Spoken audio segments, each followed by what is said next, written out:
வணக்கம். இந்த position Arjun Erigaisi versus ஓகல் ரோவன் ஆன கேம்லேருந்து வந்த பொசிஷன் மெனார்கா 2024. இந்த பொசிஷனில் வீடியோ பாஸ் பண்ணிவிட்டு ஒயிட்டுக்கு ஒரு 2 to 3 minutes யோசிங்க ஒயிட் டு ப்ளே. இந்த பொசிஷன் பார்த்தோன்னா ஒயிட்டோட பேஜஸ் வந்து ஆக்டிவாக இருக்குது. அண்டு பிளாக்குக்கு வந்து C4 பான் வந்து கொஞ்சம் வீக்காக இருக்குது. ஒயிட்டோட பீசஸ் எல்லாமே பிளாக்கோட கிங்கை பார்த்து இருக்குது. ஒயிட்டோட நைட் H5 அண்டு பிளாக்கோட கிங் G8 அந்த D5 ஸ்கொயர். ஸோ இந்த பேட்டர்ன் பார்த்தோன்னே நம்மளுக்கு இந்த நைட் F6ல் ஃபோர்க் ஐடியாஸ் இருக்குது. பட் G7 பான் அதை ப்ரொடக்ட் பண்ணிட்டு இருக்கிறதுனால we'll have very nice move bishop into H6, G takes H6 and queen D5, queen D5, knight F6 check. இதுக்கப்புறம் ஒயிட் வந்து அந்த குயினை கேப்சர் பண்ணிட்டு பானை பென் கேமில் ஆடி வின் பண்ண முடியும். பட் கேமில் வந்து Erigaisi bishop and H6 capture பண்ணல. மேபி அவங்க இந்த டாக்டிக்ஸை மிஸ் பண்ணியிருக்க சான்சஸ் இருக்குது. ஆர் பானை பென் கேமில் ஆடுறதுக்கு பதிலாக மிடில் கேம்லேயே ஆடுறதுக்கு யோசிச்சிருக்கலாம். ஸோ அதனால் அர்ஜுன் வந்து பிஷப் C3 ஆடினாங்க. இப்போது G7 மேலே ப்ரெஷர் இருக்குது.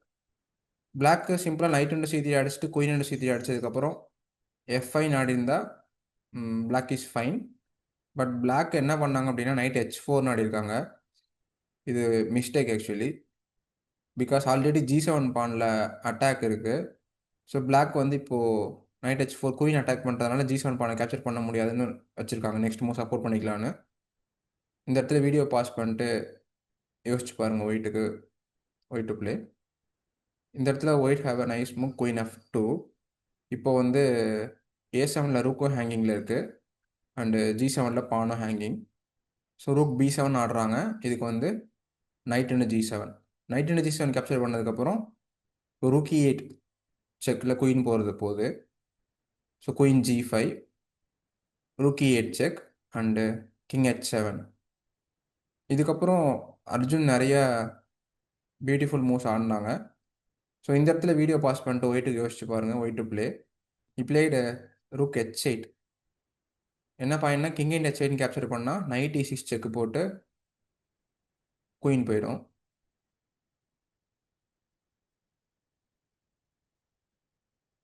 So king G6, another nice move, knight to E6. Because F and E6 அடித்தா ரூக் G8 செக்கு போட்டு G5ல குயின் போயிடும். இந்த இடத்துல குயின் G2 கேப்சர் பண்ணால் queen G2, night G2. Because இப்போ கிங் G2 கேப்சர் பண்ணால் F and E6 கேப்சர் பண்ணியிருப்பாங்க. But white have a nice move rook G8. King F5 போனால் நைட் D4 செக்கு போட்டுட்டு அதுக்கப்புறம் G2 கேப்சர் பண்ணிக்கலாம். White is piece up. King H7 போனால் rook G7, king H8 and rook and F7, knight into C3னா rook and B7. Queen C1 check, king H2. இப்போது F and E6 capture பண்ணால் queen G3, queen G5னா rook G8 check போட்டு queen போயிடும். அதுக்கு பதிலாக king F5 R king H5 வந்தாங்கன்னா queen G4ல் மேட் ஆகுது. கிங் F7 போனால் குயின் G7ல் மேட் ஆகுது. So knight into C3, rook G8 check, king H7 and rook G7 check, king H8 and queen F6. So இங்கே ரிசைன் பண்ணிடுறாங்க. இப்போது threat பார்த்தீங்கன்னா rook G8 or rook H7 and வச்சுட்டு queen G7ல் mating threat. நைட்டை capture பண்ணால் queen F8ல் mate ஆகுது. It's a very nice finish by Arjun. நீங்கள் பிஷப் அண்ட் H6 பார்த்தீங்களான்ட்டு கமெண்ட்ஸில் மென்ஷன் பண்ணுங்கள். இந்த வீடியோ பிடிச்சிருந்தா லைக் பண்ணுங்கள், சேனலை சப்ஸ்கிரைப் பண்ணுங்கள், உங்கள் ஃப்ரெண்ட்ஸுக்கு ஷேர் பண்ணுங்கள். நெக்ஸ்ட் வீடியோவில் பார்க்கலாம். பாய் பாய்.